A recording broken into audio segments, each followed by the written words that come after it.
Hello and welcome to Insomniac Histories. Imagine a fortress of stone rising from the landscape. Massive walls reaching toward the sky, towers crowned with battlements, and a single bridge crossing a dark moat. To the modern eye, a medieval castle looks like something from a fairy tale, a romantic ruin on a distant hill. But for the people who lived within those cold stone walls, it was not a fantasy. It was home. It was a working fortress, a seat of power, and a small self-contained world. Tonight, we will step back in time and discover what it was truly like to live in a medieval castle. We will walk its halls, sleep in its chambers, and eat at its tables.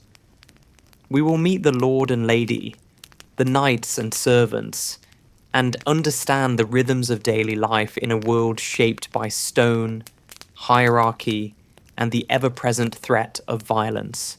This is a story of power and vulnerability, of grandeur and discomfort, of a way of life that defined an entire age. But before we raise the drawbridge and enter, please take a moment to like the video and subscribe. It's a simple and wonderful way to support the channel, and it means a great deal to me. I'm also always curious to know where in the world and at what time you're joining me tonight. So I'd really love to hear from you in the comments. And now, settle in. Let the noise of the modern world fade away, and let us travel back to a time of stone keeps, flickering torches, and the distant sound of a watchman's horn echoing across the battlements. The story of the medieval castle begins with a simple and brutal truth. In the centuries following the collapse of the Roman Empire, Europe descended into an age of fragmentation and violence. The old imperial order was gone. There was no longer a single unified state to maintain roads, enforce laws, or protect the innocent. In its place arose a patchwork of small kingdoms, dukedoms, and local lordships. Power became intensely local and personal. It was held not by distant emperors, but by the man who could defend a stretch of land with his own sword and the loyalty of his armed followers. This was the world of feudalism. It was a system built on a simple exchange. A king would grant a portion of land, an estate or manor, to a nobleman. In return, that nobleman, now called a lord, swore an oath of loyalty. He pledged to provide the king with a certain number of armed knights whenever called upon for war. The lord, in turn, would grant smaller portions of his land to his own knights and vassals. They too swore oaths of service. And at the bottom of this pyramid were the peasants, the vast majority of the population who worked the land and provided the food that sustained everyone above them. But there was a problem at the heart of this system. How could a lord protect his lands from rival nobles, from raiding bands, or from invading armies? How could he enforce his authority over his peasants and vassals? The answer was the castle. It was not merely a home. It was a military installation, a symbol of power, and a tool of control. The earliest castles of the 9th and 10th centuries were simple structures. They were built quickly, often in a matter of weeks, using the most abundant materials available, earth and timber. The most common design was called a motte and bailey. The motte was a large artificial hill, a mound of earth piled high and packed hard. On top of this mound, the lord would construct a wooden tower, a keep. This tower was the heart of the castle, the final refuge in case of attack. Surrounding the base of the motte was the bailey, a large enclosed courtyard protected by a wooden palisade fence and a ditch. Inside the bailey were the essential buildings: stables for horses, workshops for blacksmiths and carpenters, storage sheds for food and weapons, and simple lodgings for the garrison of soldiers. These early castles were crude, but they were devastatingly effective. A small force of defenders on top of a motte could hold off a much larger attacking army. The height gave them a clear view of the surrounding land and made any assault exhausting and dangerous. But wood had a fatal weakness. It could burn. A determined enemy with fire arrows or a siege engine could reduce a timber castle to ash in a matter of hours. And so, as the wealth and power of the noble families grew, they began to rebuild. They replaced their wooden fortresses with something far more permanent and imposing: stone. The transformation from timber to stone took place gradually over the 11th and 12th centuries. Stone castles were monumentally expensive to build. They required vast amounts of labor, skilled masons, and years of construction. But the investment was worth it. A stone castle was nearly impregnable. It could not burn. Its walls could withstand the battering of siege engines. And it sent a clear, unmistakable message to everyone who saw it. The lord who built this fortress was powerful, wealthy, and here to stay. The heart of every stone castle was the keep, also called the donjon, or Great Tower. This was a massive rectangular or circular structure, often rising 4 or 5 stories high. Its walls were enormously thick, sometimes 10 or even 15 feet of solid stone. There were very few windows, and those that existed were mere slits designed to let in a little light and allow archers to shoot out, but far too narrow for an attacker to climb through. The entrance to this keep was never at ground level. It was typically on the second floor, reached by an external wooden staircase or a stone stair that could be demolished in an emergency. This single entrance was the keep's greatest vulnerability and its greatest strength. It could be easily defended by just a handful of men. Once you step through that heavy oak door, reinforced with iron bands, you entered a different world. The ground floor of the keep was dark, cold, and used primarily for storage. Here, in the dim light, were the castle's reserves: barrels of salted meat and fish, sacks of grain, wheels of cheese, and casks of wine and ale. This floor might also serve as a prison, with a few miserable cells carved into the stone. Their only access a trapdoor in the ceiling above. The floor above was the heart of the castle's daily life. The Great Hall. This was the largest room in the keep, a high-ceilinged space that served as the dining room, the courtroom, the place of entertainment, and often the sleeping quarters for many of the castle's inhabitants. The Great Hall was where the Lord demonstrated his power and his hospitality. Along the walls were long wooden tables and benches.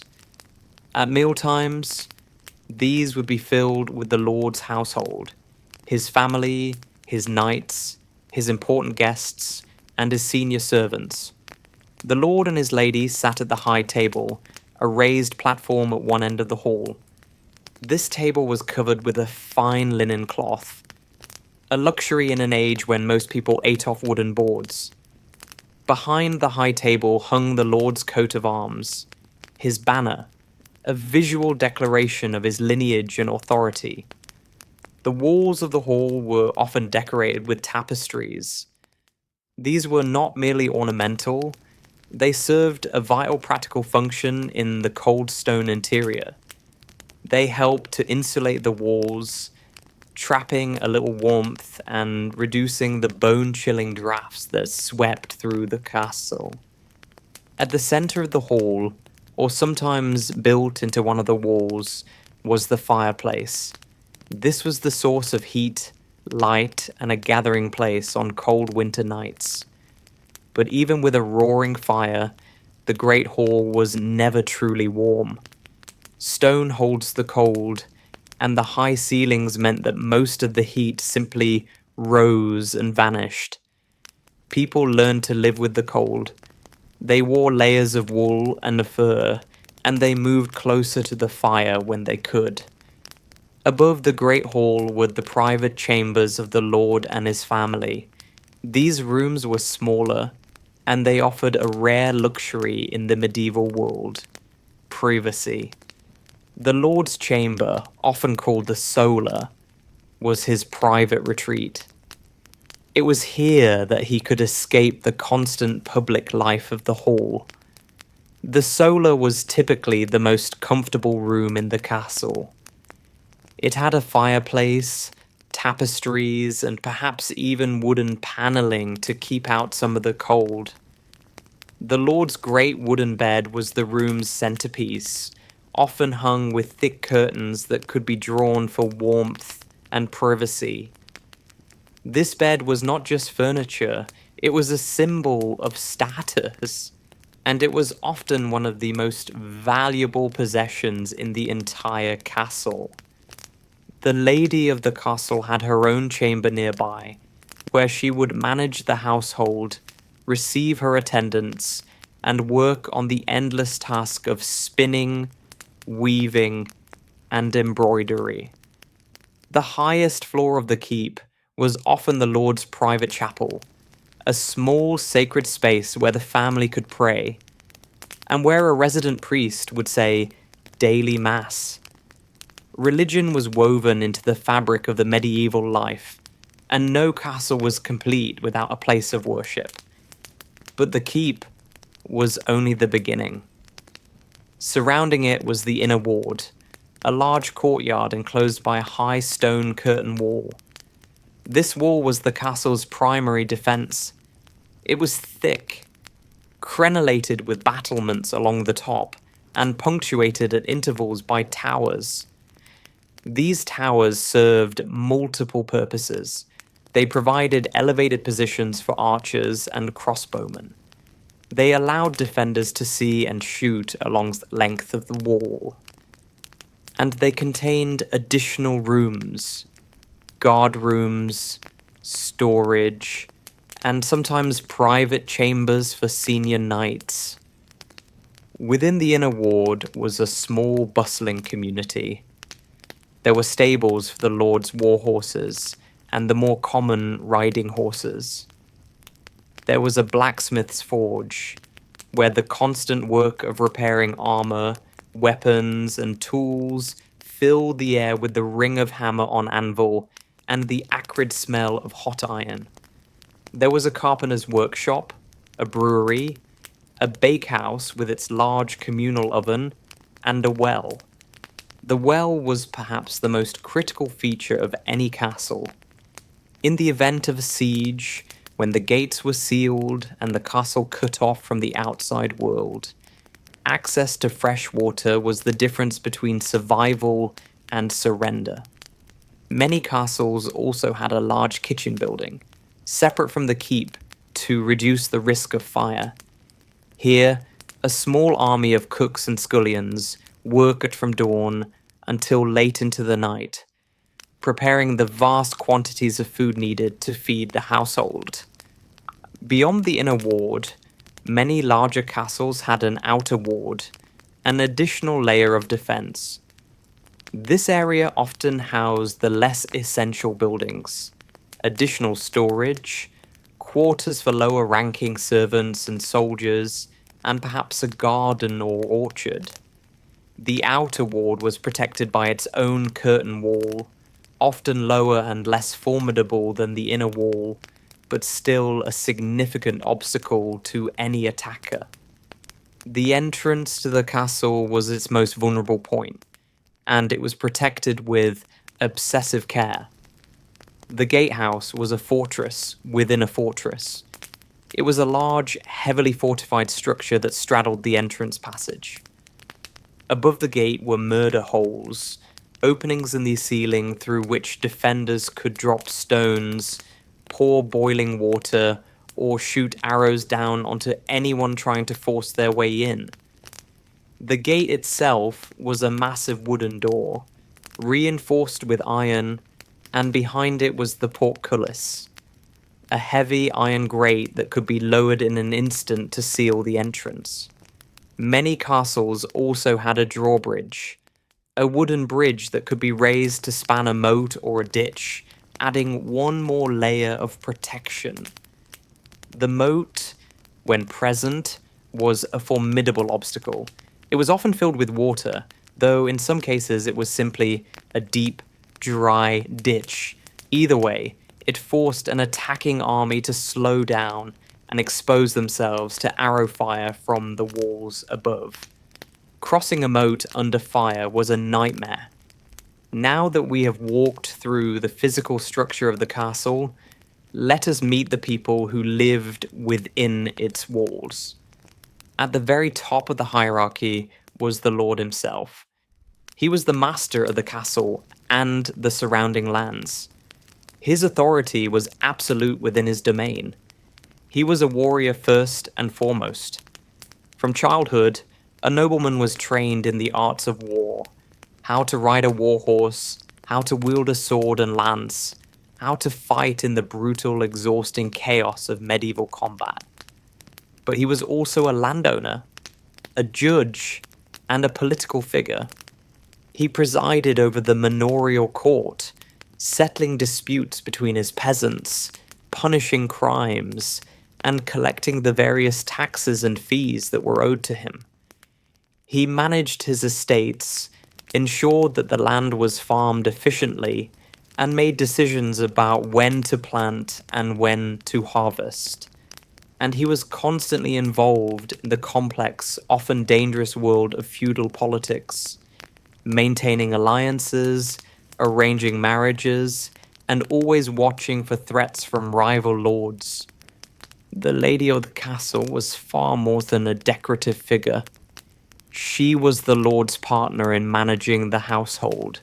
And when he was away at war or attending the king's court, which was often, she was in charge of everything.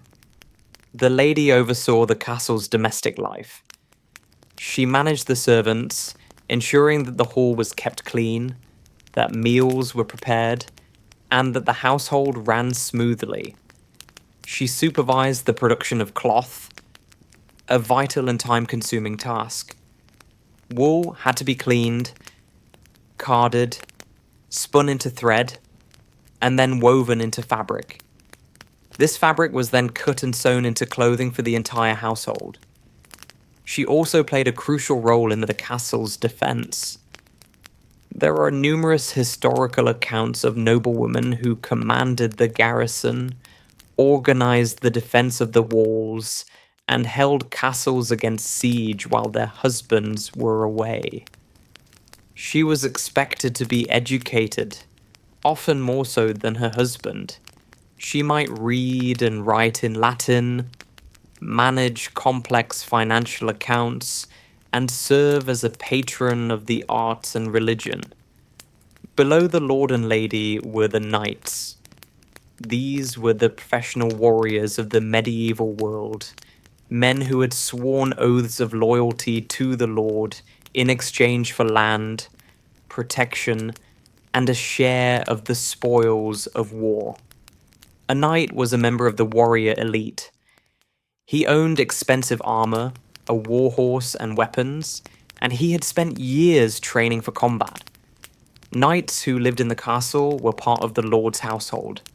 They served as his military advisors, his bodyguards, and the core of his fighting force. They ate at his table in the Great Hall, and they slept there as well, often on simple straw mattresses laid out on the floor at night and rolled up during the day.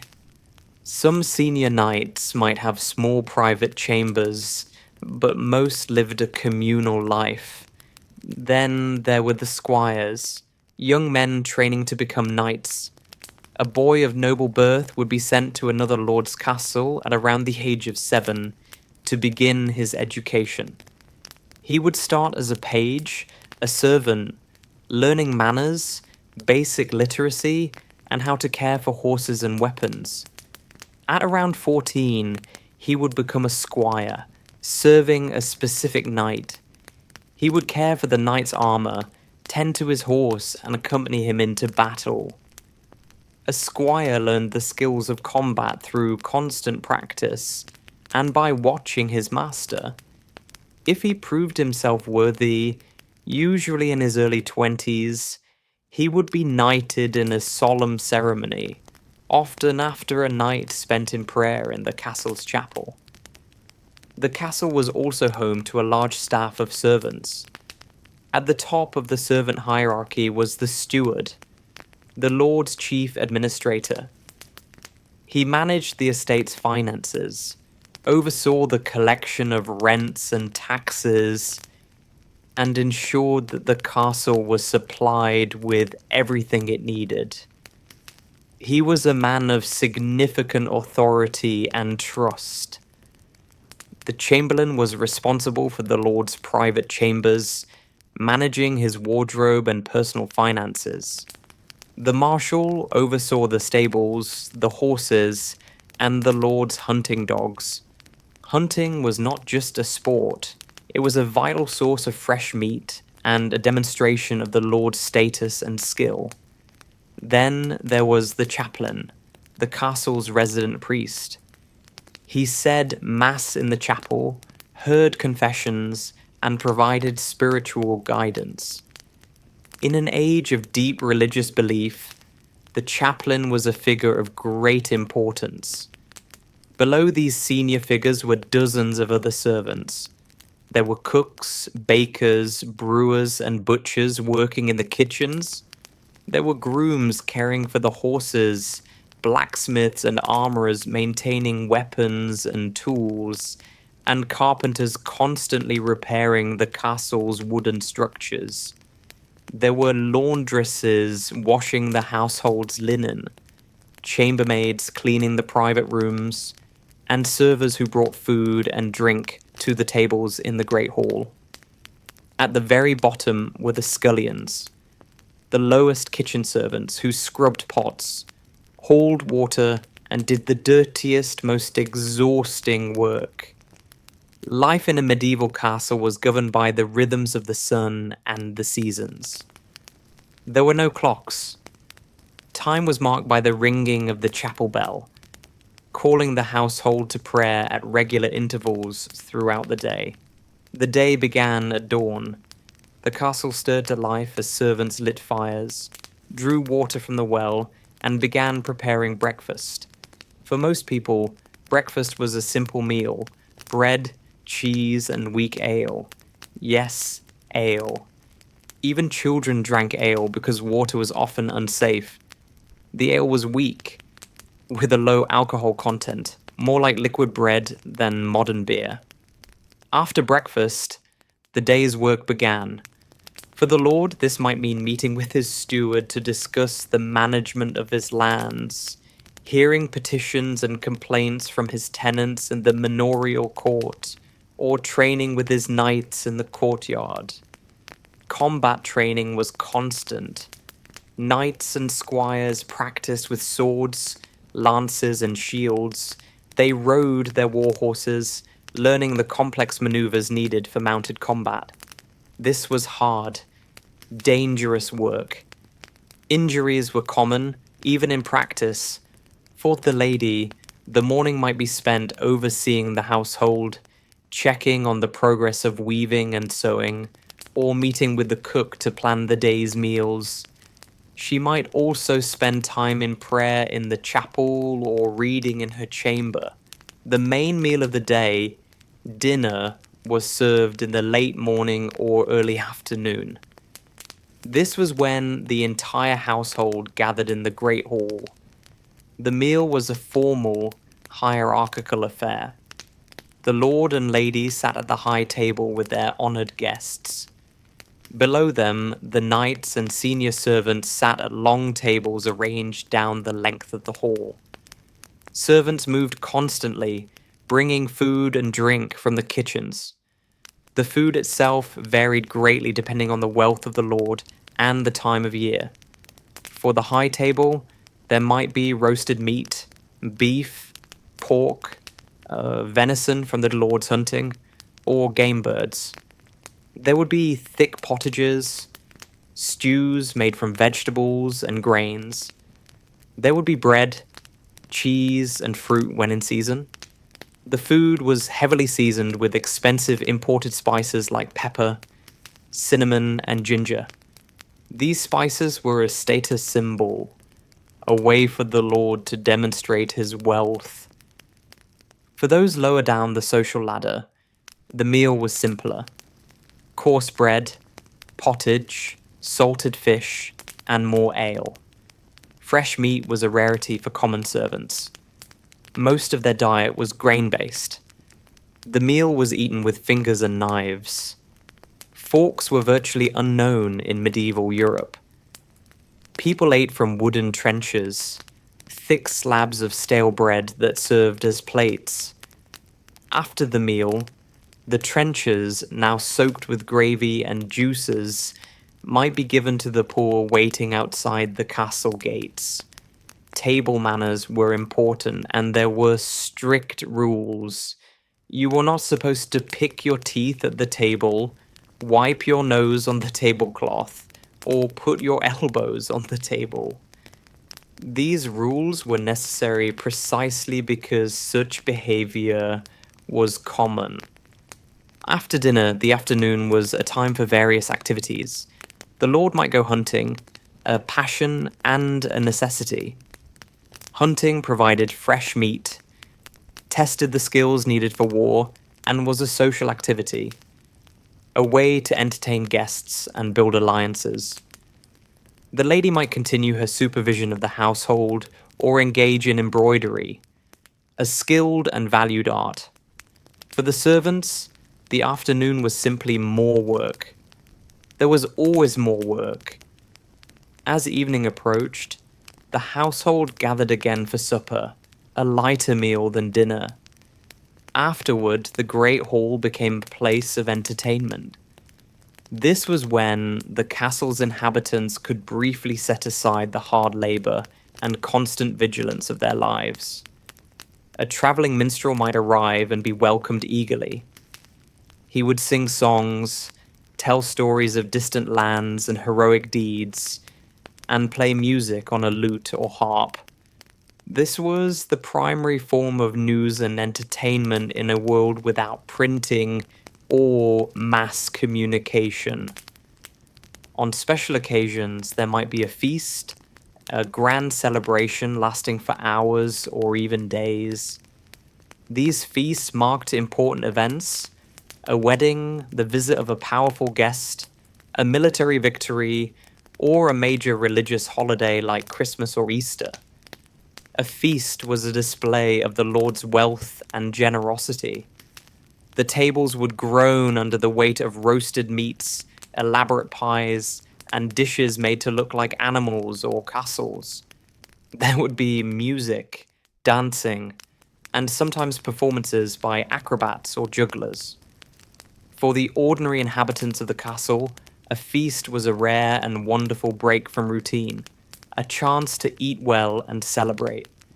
As night fell, the castle became a darker, more dangerous place. Torches and candles provided only flickering, dim light. Shadows danced on the stone walls. Most people went to bed soon after sunset to conserve precious candles and firewood. The great hall transformed. The tables were pushed aside or folded up, and the floor was covered with straw. The knights, squires, and many of the servants would lay out their thin straw mattresses and sleep on the floor of the hall, huddled near the dying fire for warmth. Privacy was almost non-existent. Only the lord and lady and perhaps a few senior members of the household had private rooms. Even then, They often shared their chambers with servants who slept on the floor.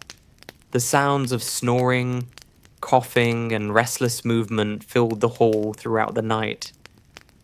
Up on the walls, the sentries kept watch. They paced the battlements, straining their eyes into the darkness, listening for any sound of approaching danger. A castle was never truly at rest. The constant threat of attack, whether from a rival lord, a band of outlaws, or, in troubled times, a rebellious peasant uprising, meant that vigilance was the price of survival. And what of comfort? By modern standards, life in a medieval castle was brutally uncomfortable. The stone walls and floors were cold and damp. Even with tapestries and fires, it was nearly impossible to stay truly warm in winter. There was no glass in most windows, only wooden shutters. In winter, you could close the shutters to keep out the wind and rain, but then you plunged the room into darkness. In summer, you could open them, but then you let in flies, mosquitoes, and the heat. There was no running water. Water had to be hauled up by hand from the well, bucket by heavy bucket. Bathing was infrequent.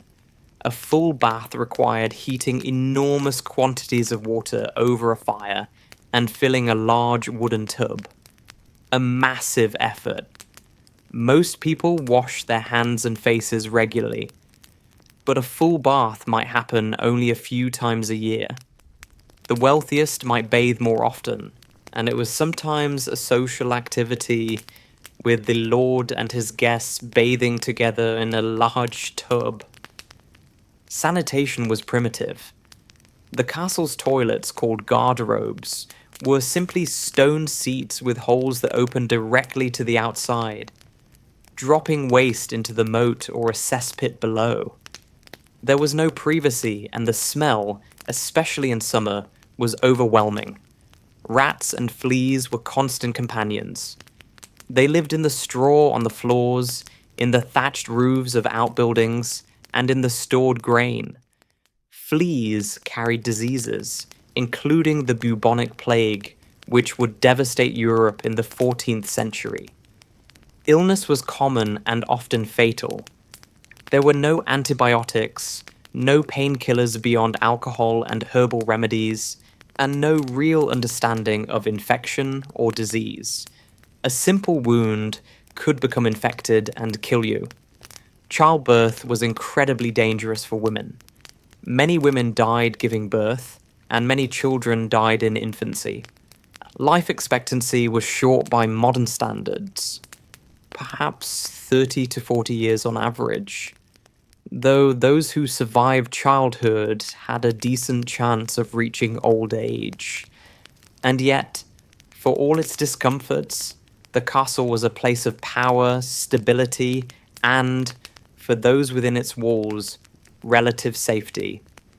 In a violent and uncertain world, the thick stone walls offered protection that most people could only dream of. The peasants who worked the fields outside lived in tiny, drafty wooden huts with dirt floors. They had no protection from raiders, no access to justice beyond the Lord's court, and they lived constantly on the edge of starvation. For them, the castle looming on the hill was both a symbol of the Lord's oppressive power and a potential refuge in times of danger. When war came, and it came often, the castle truly showed its purpose. A well-supplied castle could withstand a siege for months or even years. The defenders would retreat behind the walls, raise the drawbridge, and lower the portcullis. Attackers would surround the castle, cutting it off from the outside world. A siege was a test of endurance. The attackers would try to starve the defenders into submission or breach the walls using siege engines, catapults, trebuchets, and battering rams. They might try to tunnel under the walls, causing them to collapse, The defenders would fight back with arrows, crossbow bolts, stones, and boiling water or oil poured from the battlements. Men died in horrible ways, crushed by stones, burned by fire, or pierced by arrows. Sieges were slow, grinding, and brutal. Disease often killed more men than combat, as both attackers and defenders lived in filthy, crowded conditions. If the castle fell, the consequences were dire. The lord might be captured and held for ransom or executed. The garrison might be slaughtered. The castle itself would be looted, and the surrounding lands burned and plundered. This was the grim reality that shaped every aspect of castle life. But life was not only about war and survival. The castle was also a center of culture, learning, and art. The Lord's Chapel was often beautifully decorated with paintings, stained glass, and carved stone. The chaplain might teach reading and writing to the Lord's children and the sons of his knights. The lady and her attendants create intricate embroideries, works of art that depicted religious scenes, hunts, or tales of chivalry.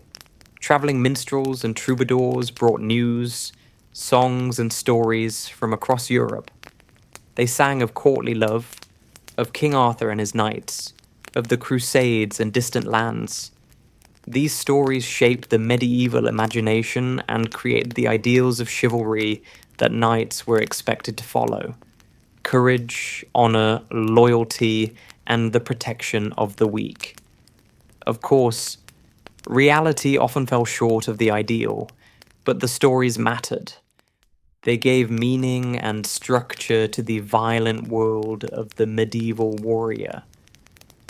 As the centuries passed, the nature of warfare changed, and with it, the role of the castle. The development of gunpowder and cannons in the 14th and 15th centuries was a revolution. Cannons could smash through stone walls that had withstood every previous weapon. The high, thin walls of medieval castles, designed to resist scaling and siege engines, were suddenly vulnerable. Castle design evolved. Walls became lower and thicker, designed to absorb cannon fire. Towers became squat and rounded. But ultimately, the age of the castle was ending. By the 16th century, centralized nation-states with professional armies and powerful artillery had replaced the feudal system. Kings no longer relied on the private armies of their nobles. The castle, as a military stronghold, became obsolete. But many castles did not simply disappear. They were transformed. As the threat of constant warfare receded, nobles began to prioritize comfort over defense. They added larger windows, more private chambers, and grand staircases. They created formal gardens and parks. The castle slowly evolved into the country house, a symbol of wealth and a status rather than a fortress. Some castles were abandoned, left to crumble into romantic ruins. Others were adapted for new uses or preserved as monuments to a bygone age. Today, we can visit these castles and walk through their halls. We can stand on their battlements and imagine the watchmen looking out into the night. We can sit in their great halls and picture the feasts, the firelight, and the gathered household. But to truly understand them, we must remember that they were not built for beauty or romance. They were built for survival, for power, and for control. To live in a medieval castle was to live in a world of stark contrasts: grandeur and squalor, power and vulnerability, community and hierarchy. It was a life shaped by stone and steel, by the constant presence of violence, and by a social order that seemed as immutable as the castle walls themselves. And yet, It was also a world of human connection, of loyalty and service, of faith and ambition. The people who lived in these castles were not so different from us.